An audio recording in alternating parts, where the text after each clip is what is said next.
Hello दोस्तों, कैसे हो आप सभी।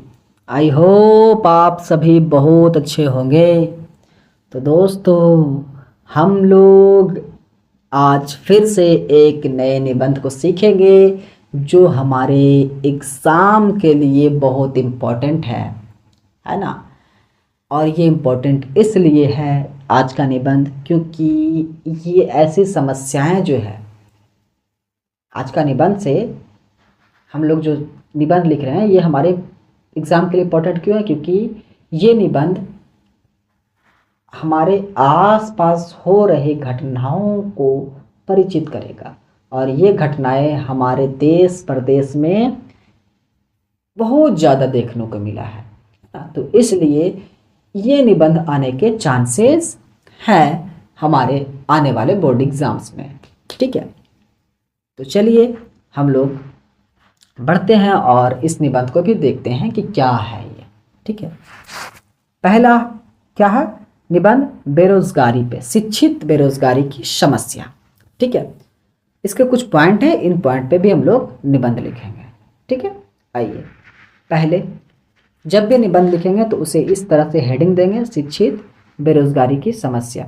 ठीक है, जो रहेगी उसे इस तरह से हेडिंग देंगे। ठीक है, आइए भूमिका है, शिक्षा को समाज के विकास और प्रगति का आधार माना जाता है, लेकिन जब शिक्षित व्यक्ति को रोजगार नहीं मिलता तो यह समस्या गंभीर रूप लेती है।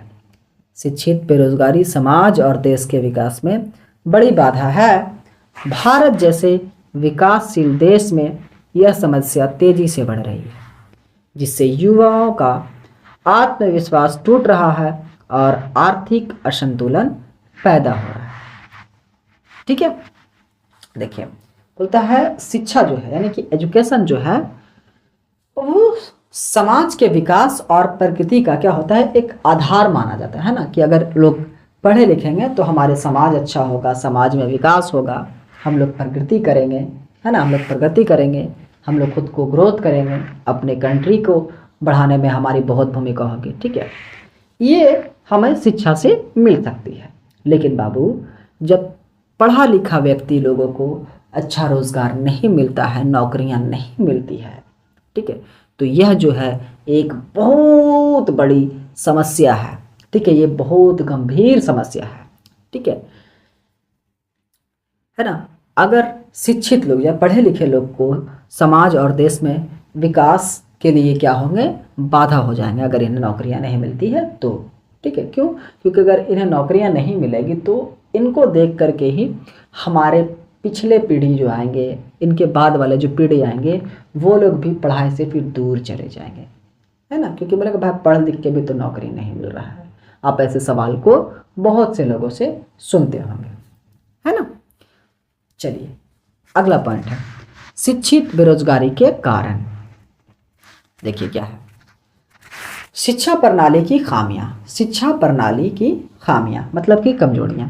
हमारी शिक्षा प्रणाली में व्यवहारिक ज्ञान और कौशल विकास की कमी है। बिल्कुल, हम लोगों को जो पढ़ाया जाता है दोस्तों, उसे रियल लाइफ से रिलेट किया तो जाता नहीं है, तो इसलिए हम लोग अपने एजुकेशंस को रियल लाइफ में यूज नहीं कर पाते हैं। ठीक है, हम लोग वही पुराने ज़माने वाले, है ना, जो हम लोगों पे थोपा गया है एजुकेशन सिस्टम, उसी को अपना रहे हैं, है ना। कि व्यवहार में हम लोग कुछ और करते हैं, व्यवहारिक ज्ञान कुछ और होता है, और विकास के लिए जो ज्ञान चाहिए वो कुछ और है ना। देखिए दूसरा पॉइंट है, जनसंख्या।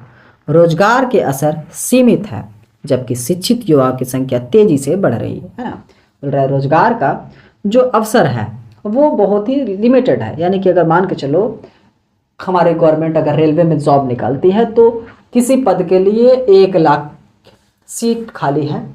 ठीक है, लेकिन उस सीट को पाने के लिए जो है किसी साल, जैसे कि 2021 में 10 लाख लोगों ने फॉर्म भरा। ठीक है, वही 22 में फिर बढ़ गया। ठीक है, क्योंकि उनमें से 1 लाख को तो जॉब मिला है, बाकी के लोगों को जॉब नहीं मिला है। ठीक है, लेकिन बहुत बार होता ये है कि वो एग्ज़ाम भी रद्द हो जाता है पेपर लीक की वजह से या फिर और किसी कारण से, तो वो सीट भी पूरा तरह से भरा नहीं।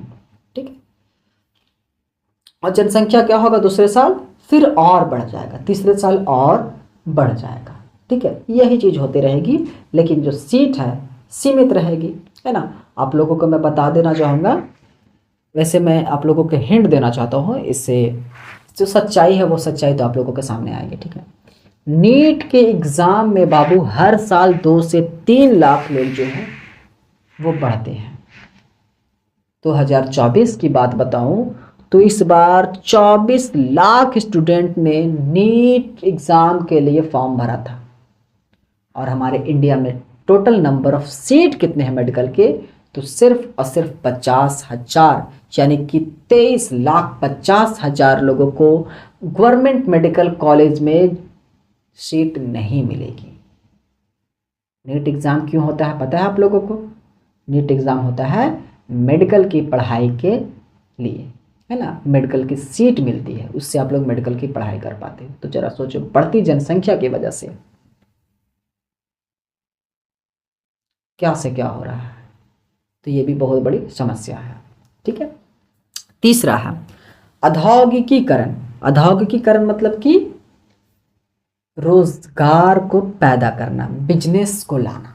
ठीक है, औद्योगिकीकरण की कमी यानी बिजनेस की कमी। ठीक है, पर्याप्त उद्योगों की व्यवसाय की स्थापना ना होने से रोजगार के अवसर सीमित है ना। बहुत से ऐसे उद्योग है जो हम लोगों के पास नहीं आ पा रहा है, या फिर ये हम लोगों तक हमारे यहाँ नहीं है। ठीक है, जैसे आईटी सेक्टर, अभी बहुत से आईटी सेक्टर हमारे बहुत से शहरों में नहीं है। ठीक है, बहुत से ऐसे उद्योग है जो हमारे देश में ही नहीं है।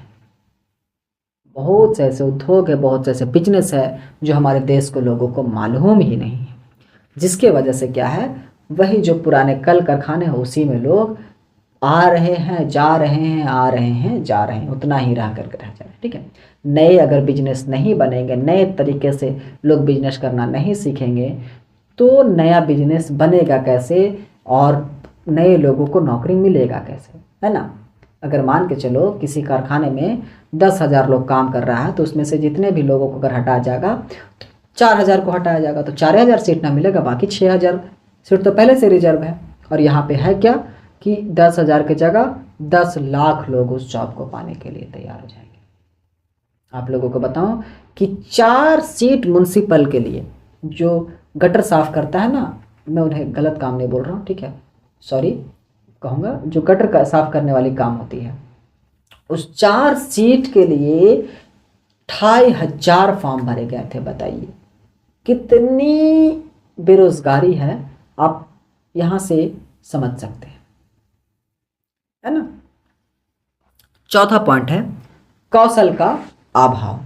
युवाओं के पास उच्च शिक्षा तो है, लेकिन तकनीकी और व्यावसायिक कौशल की कमी है, उन्हें रोजगार से दूर रखती है। ठीक है, देखिए लोगों के पास लिखित शिक्षा जो बोलते हैं, ठीक है, उच्च शिक्षा मतलब सब ग्रेजुएशंस करके है, मास्टर डिग्री लेकर के है, बड़े बड़े डिग्रियां ले करके हैं, लेकिन उनके अंदर जो स्किल होती है, अभी आप इंग्लिश वर्ड सुन रहे होंगे, है ना, कि भाई स्किल की कमी है, स्किल की कमी है, यानी कि हुनर की कमी है। स्किल यानी कि हुनर की कमी है, किसी काम को वो जानता नहीं है, वो सिर्फ पढ़ा लिखा है, किताबी चीज़ों को, किताबी नॉलेज उसके पास है, लेकिन प्रैक्टिकल नॉलेज जो है हुनर वाला, वो चीज़ उसमें नहीं है। वही बोल रहा है कि व्यावसायिक कौशल जो होता है, ये चीज़ उन लोगों में नहीं है, जिसके वजह से वो लोग क्या होते हैं, जो रोजगार है उनसे भी वो दूर रहते हैं। ठीक है, ये थे हमारी शिक्षित बेरोजगारी के कारण। ठीक है, आइए अगला पॉइंट हम लोग देखते हैं, समाधान के उपाय, कि अगर ऐसा ही है तो इसे सॉल्व कैसे किया जाएगा। ठीक है, आइए, पहला है कि शिक्षा सही नहीं थी तो क्या करेंगे, शिक्षा में सुधार लाएंगे। शिक्षा प्रणाली में को व्यवहारिक और कौशल आधारित बनाया जाए, है ना, कि हम लोग जो कुछ पढ़ेंगे वो हमारे डेली लाइफ में यूज होगा, जिससे हम लोग पढ़ करके अपने रियल लाइफ में, अपने डेली लाइफ में यूज करके कुछ पैसे कमा सकेंगे। ऐसे हम लोगों को एजुकेशन चाहिए। ठीक है, शिक्षा प्रणाली में सुधार। तीसरा है स्वरोजगार को बढ़ावा। स्वरोजगार मतलब क्या, युवाओं को स्वरोजगार के लिए प्रेरित करना और इसके लिए आर्थिक सहायता देना, यानी कि लोगों को खुद से अपना कोई रोजगार स्टार्ट करना, कोई बिजनेस स्टार्ट करने के लिए लोगों को, ठीक है, मोटिवेट करना, ठीक है, उन्हें उत्साहित करना, ठीक है। और उन्हें अगर सिर्फ उत्साह करने से तो नहीं ना होगा भाई, उन्हें कुछ पैसे भी तो चाहिए। वो ऑलरेडी पढ़ाई में खर्च कर चुका है, और हमारी सरकार की क्या ही बताऊं, हमारे ऊपर सिर्फ टैक्स पे टैक्स, टैक्स पे टैक्स, टैक्स पे टैक्स लगाई जा रही है। 18%, 20%, 22%, खाने से लेकर के पढ़ाई तक, मेडिकल तक, जो इंसान की रोजमर्रा जो जरूरत की चीजें हैं उन पर टैक्स लगी हुई है। तो गरीबी का आलम क्या होगा भाई। अब कोई इंसान 100 रुपया कमा रहा है और उसमें से 18% गवर्नमेंट को देगा, तो वो इंसान अगर बेईमानी ना करे तो क्या करे बताओ।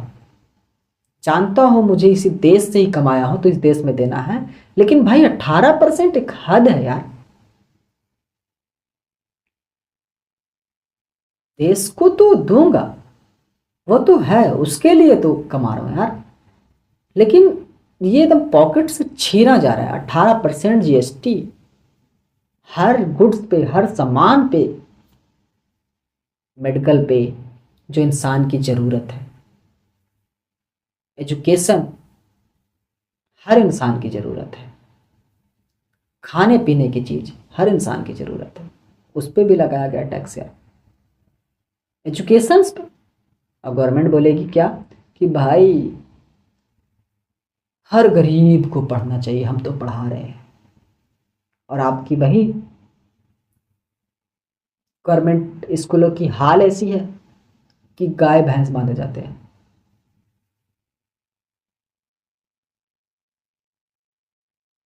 है ना। तो वही, चलिए हम लोग फिलहाल अपने पढ़ाई पे ध्यान देते हैं। तीसरा पॉइंट है उद्योगों का विकास, नए उद्योग और व्यवसाय स्थापित करना, यानी कि नए तरह के बिजनेस और नए तरह के व्यवसाय को बनाना, यानी कि नए ज़माने के हिसाब से। अभी देखो सब रोबोट पे काम कर रहा है ना, रोबोटिक काम हो रहा है, तो रोबोटिक इंडस्ट्री को लाना है इंडिया में, वो तो शायद स्टार्ट भी नहीं हुआ होगा इंडिया में, है ना।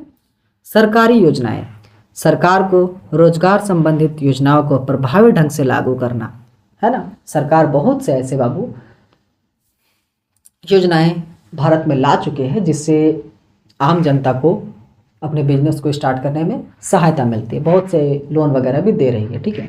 लेकिन ईमानदारी से बताऊं तो 100 लोग अगर लोन भरते तो उसमें से 2-4 लोगों का लोन पास होता है, और अगर 2-4 लोगों का पास हुआ भी तो उनमें से भाई मुखिया खाएगा, सरपंच खाएगा, विधायक खाएगा, बैंक मैनेजर खाएगा। इतना लोगों को खिलाते खिलाते एक लोन पास करवाया जो इंसान, उसके पास इतना पैसा रह नहीं जाता है कि वो अपने उस बिजनेस में लगा सके। तो इसे सही ढंग से लागू करें, ज़मीनी तौर पे ग्राउंड लेवल पर आकर के सरकार को सोचनी चाहिए और देखनी चाहिए कि लोगों तक कैसे मदद पहुंचाया जा सके, है ना। चलिए अगला पॉइंट है तकनीकी प्रशिक्षण, युवाओं को तकनीकी और व्यावसायिक प्रशिक्षण देकर उन्हें रोजगार के लिए सक्षम बनाना, है ना।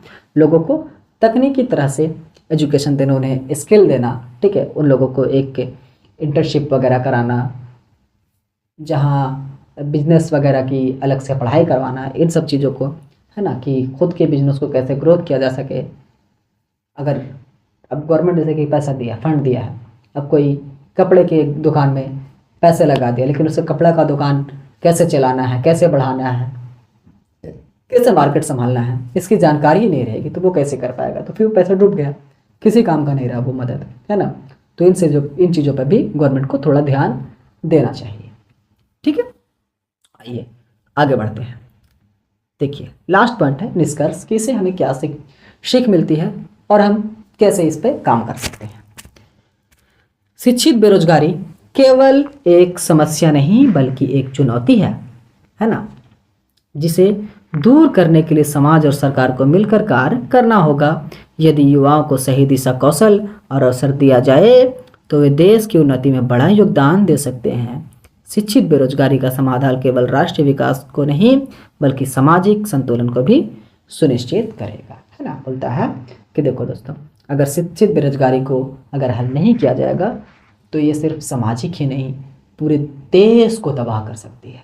आप देख रहे होंगे बेरोजगारी की वजह से पूरे देश में जगह जगह पे दंगे हो रही है, जगह जगह पे लोग अपने हक के लिए ही लड़ रहे। भाई ये गलत नहीं कर रहे, ये हक के लिए अपने लड़ रहे हैं, है ना। जिसकी वजह से क्या होती है, बहुत से नुकसान होते हैं, बहुत से लोगों की जान चली जाती है। आज मैं रिकॉर्ड कर रहा हूँ तो आज से ठीक 2-3 दिन पहले से बिहार में बीपीएससी के लेकर के बहुत से प्रोटेस्ट हो रहे थे, जहाँ पे देखा जा रहा, सुना जा रहा है कि 9 लोगों की मर्डर हो चुकी है। इनमें न्यूज़ के ज़रिए ये हम लोगों को पता चलते रहता है। तो सोचिए, अगर बेरोजगारी का आलम यही रहेगा तो लोग इसी तरह से मरते कटते रहेंगे और सरकार अपने हाथ पे हाथ धरी रहेगी और तवा सेकेगी अपनी, है ना। तो हमें क्या करना होगा कि हम सबको मिलकर, सरकार को और समाज के लोगों को मिलकर इसे दूर करने की कोशिश करनी होगी। ठीक है, सिर्फ सरकारी नौकरी पे भी आप लोगों को ध्यान नहीं देना है, अपने अंदर स्किल लाने की कोशिश करनी है ना। अगर आप लोग 10 के एग्ज़ाम दे रहे हो, 11-12 के लिए, अब देखो हर कोई तो भाई नीट जेईई निकाल नहीं पाएगा, तो उन्हें क्या करना चाहिए कि साइड से कोई स्किल भी सीखना चाहिए, है ना। जैसे कंप्यूटर कोर्स वगैरह कर लिया, प्लम्बरिंग का काम वगैरह अगर थोड़ा बहुत 2 घंटे 3 घंटे निकाल कर सीख लिया, बेटर है। फ्यूचर में भूखा तो नहीं रहेगा यार, है ना। सिलाई सीख लिया, ड्राइंग सीख लिया, ये सब चीज़ों को सीख ले, 1-1 घंटा 1.5 घंटा दे करके, रोज़ नहीं होता हफ्ता में 1 दिन करके सीख ले। साल भर में यार 52 हफ्ता होते हैं, 52 हफ्ता में अगर 52 हफ्ता में भी अगर वो सीखे, हर हफ्ता में 2-2 दिन दे करके, अच्छा से सीख जाएगा, है ना। तो इन सब चीज़ों पे भी ध्यान देना चाहिए। ठीक है, तो चलिए दोस्तों, हम लोगों ने इससे बहुत से मैसेज को देखा है, कैसे सुधार ला सकते हैं ये भी देखे हैं, इनके कमियों से क्या क्या होती है ये भी देखे हैं। ठीक है, तो अगर आप लोगों को इस पे आता है निबंध लिखने तो आप लोग इसे लिखेंगे, ठीक है, और इसका नोट्स बना लीजिए, बहुत ही आप लोगों को काम देगा। और सिर्फ पढ़े नहीं बल्कि उसे अमल में भी लाएं, उससे कुछ सीखें। एग्ज़ाम के लिए सिर्फ प्रिपरेशन नहीं करना है, उसे अपनी लाइफ में भी यूज करना है। ठीक है, तो चलिए दोस्तों, आज हम लोग इस वीडियो को यहीं पर समाप्त करते हैं। Thank you so much. जय हिंद।